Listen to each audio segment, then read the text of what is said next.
வணக்க மக்களே, சற்று முன் வெளியான செய்தி ஒன்று வெளியாகியுள்ளது. பிரேமலதாவின் நுண்ணறிவு தந்திரம் ஆலயமாக மாறிய விஜயகாந்தின் நினைவிடமாம். வியந்து புகழ்ந்த ஜேவின் நிழல். வாங்க வீடியோவை மூலியமாக காணலாம். அதாவது பிரேமலதா விஜயகாந்த் அவர்கள் ஜெயலலிதாவை ஒப்பிட்டு தேமுதிக பொருளாளர் எல்கே சுதீஷ் அவர்கள் சமூக வலைதளங்களில் பக்கத்தில் பதிவிட்டிருந்தார். இந்த நிலையில்தான் ஜெயலலிதா தான் எனது ரோல் மாடல் என பிரேமலதா அவர்கள் கூறியிருந்தாராம். இந்த நிலையில் பிரேமலதாவின் அரசியல் தன்னை வியக்க வைப்பதாகவும் ஜெயலலிதாவின் முன்னாள் உதவியாளர் பூங்குன்றன் அவர்கள் கூறியிருக்கிறாராம். தமிழ்நாடு முன்னாள் முதலமைச்சர் ஜெயலலிதா மறைவடைந்த பிறகுதான் தமிழகத்தில் ஒரே பெண் அரசியலில் தலைவராக ஒருவராக உருவெடுத்திருக்கிறார் தேமுதிக பொதுச்செயலாளர் பிரேமலதா விஜயகாந்த் அவர்கள் மனைவியுமான என்று கூறியிருக்கிறார். இந்த நிலையில்தான் பிரேமலதா விஜயகாந்த் அவர்கள் சகோதரம் தேமுதிகவின் பொருளாளருமாக எல்கே சுதீஷ் அவர்கள் தனது சமூக வலைதள பக்கத்தில் ஜெயலலிதாவுடன் பிரேமலதா இருப்பது போன்று சிங்கப்பன் என பதிவிட்டிருந்தாராம். இதையடுத்துதான் அதிமுக தேமுதிக கூட்டணி உருவாகி இருப்பதாக கருத்துக்கள் ஒன்றும் அரசியல் வட்டாரத்தில் பெரும் பரபரப்பையும் ஏற்படுத்தியதாம். இந்த நிலையில்தான் அரசியலில் ஒரு சிங்கப்பெண்ணாக தனது சகோதரி இருக்கிறார் என்பதை குறிப்பிட்டு பதிவிட்டுள்ளார் எல்கே சுதீஷ் அவர்கள். இது தொடர்பாக விளக்கமளித்த பிரேமலதா விஜயகாந்த் அவர்கள், ஒரு சூரியன் ஒரு சந்திரன் என்பது போலதான் ஒரு எம்ஜிஆர் ஒரு ஜெயலலிதா. அவர்கள் இடத்தை கண்டிப்பாக யாரும் நிரப்ப முடியாது. ஜெயலலிதா ஒரு இரும்பு பெண்மணியாக முதல்வராகவும் பல சாதனைகளை செய்தவர்.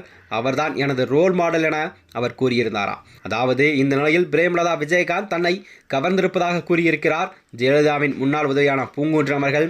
இது தொடர்பாக அவர் இணையதளத்தில் பதிவிட்டிருப்பது, நடிகரிலிருந்து அரசியலாக மாறி தன் ரசிகர் வட்டத்தை இயக்க மாற்றியவர்தான் விஜயகாந்த் அவர்கள்.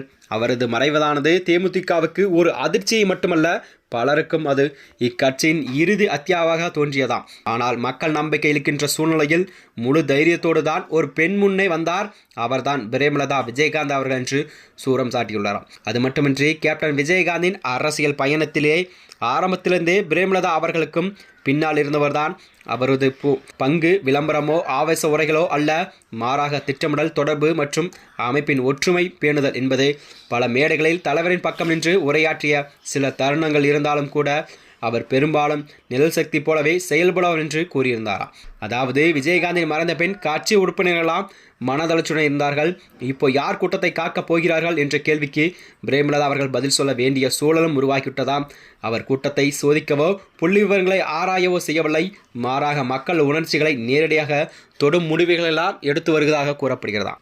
அதாவது பிரேமலதா அதை ஆலயமாக மாற்றினார். இது ஒரு சாதாரண அரசியல் நடவடிக்கை அல்ல, இது ஒரு உணர்ச்சி நுண்ணறிவு கொண்ட தந்திரம். ஆனால் இது விஜயகாந்தில் ஒரு அரசியல் தலைவர் என்ற மட்டத்தில் இல்லாமல் மக்கள் மனதில் வாழும் ஒரு மனித தெய்வமாக இருக்கும் என்று கூறப்படுகிறதா. அதாவது விஜயகாந்த் இல்லையென்றால் கூட்டம் குறையும் என்று எண்ணினார். ஆனால் பிரேமலதாவின் நடைமுறை காட்டிய வேறு கூட்டம் குறையவில்லை. அவரின் உரைகளும் கூர்மையான தாக்கம் இல்லாமல் நிதியான உறுதி கொண்டவை. இது விமர்சனெல்லாம் கண்டிப்பாக பதிலளிக்கும் வகையில்தான் ஒரே உணவில் இருப்பதாக வழிவகை செய்கிறதாம். அதாவது ஒரு பெண் அரசியல் என்றால் தமிழக அரசியல் தலைவரின் மறைவுக்கு பின் கட்சியை காப்பாற்றிய பெண் புரட்சித் தலைவி ஜெயலலிதா அவர்கள்.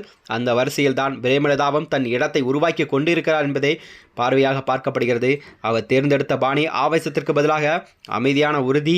விஜயகாந்த் எப்படி புரட்சித் தலைவர் எம்ஜிஆரை தனது அரசியலில் குருவாக ஏற்றுக்கொண்டார், அதே போலதான் புரட்சித் தலைவி ஜெயலலிதா அவர்களை நான் ரோடு மாடலாக ஏற்றுக்கொண்டேன் என்றும் அடுத்த தலைவர் நான் தான் என்றும் பெண்ணை தண்டுக்கம் ஈர்க்க நினைக்கிறார் பிரேமலதா விஜயகாந்த் அவர்கள்.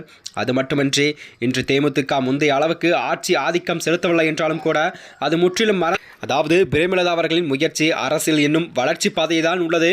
ஆனால் நினைவுகளை இயக்கமாக்கவும் அவரது திறமை எதிர்காலத்தில் தேமுதிக ஒரு உயிர்மூச்சாக இருக்கும் என்றும் மேலும் அது மட்டுமின்றி உறவினர்கள் பேச்சை கேட்காலும் கட்சியின் பேச்சை கவனத்தில் கொண்டு நான் சொல்வதைத்தான் மகனாக இருந்தாலும் இல்லை யாராக இருந்தாலும் கேட்க வேண்டும் என்ற ஆளுமையான அவரை இன்றும் உயர்த்தி பிடித்திருக்கிறது. இன்றைய அரசியலில் சூழ்நிலைக்கேற்ப அவருடைய ராஜதந்திரங்களை என்னையும் கவர்கிறது என்பது வாழ்க வளர்க என்று அவர் கூறியிருந்தாராம். மேலும் இதுபோன்ற வீடியோக்களை தெரிந்து கொள்ள நமது சேனலை மறக்காமல் சப்ஸ்கிரைப் செய்து கொள்ளவும். நன்றி, வணக்கம்.